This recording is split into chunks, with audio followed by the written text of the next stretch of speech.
sorry about that. I'm going to leave it there. Cortney Hendrickson, Spring Garden Township. First, I want to thank you for addressing the comment that I posted on the website. I appreciate that.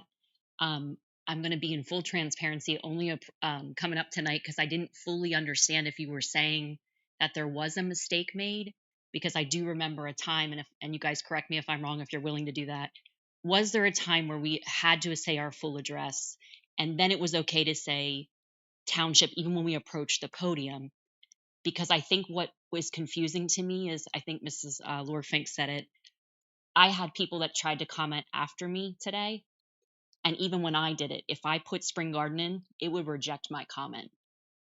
So I don't know if you're aware of that, but to me, saying or, you would think that means you could do it. I typed it, would hit send, and I thought, oh my gosh, did it lose everything I said?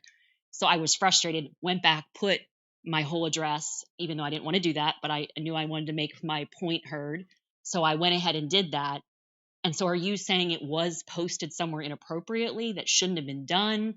Or if you can kind of clarify those 2 points, I apologize. I feel like the fact that you took the time to do it, but I didn't really get if you're saying there was a time, and even in the future, is it okay? I heard many people like sort of say Grantley Road, or they say their township.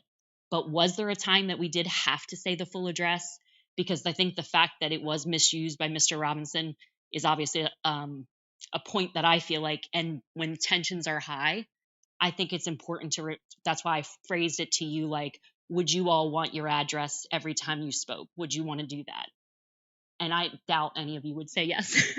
But if you would, that's fine. But I thought, hey, I want to ask you because I really didn't fully get. So if you don't mind commenting, I appreciate that.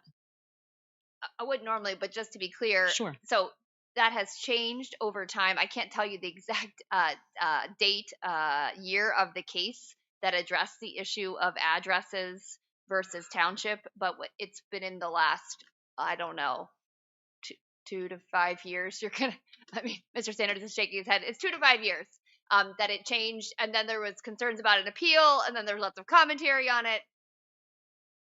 And so we are moving away from requiring addresses. Oh, good. Okay. So it is or. It should be an or. It is an or. Okay.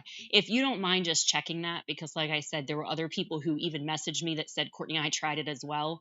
And then there was an attempt after, and finally, after my comment went through, it appears like somebody was able to get a comment through. But I think that's important because to me, it feels like the only way you're going to get your voice heard is if you actually put the full address in there. But we're good as far as you're saying, if I come up here from now on until you tell me if there's a change, people can just state their township only, or they could say their full address, but they do not have to, whether it's written or public comment.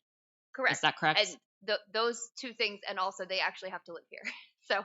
Right. Yes. Right. That's why you have that box now to say whether you're a resident. Now, would that also stand if someone's a business owner?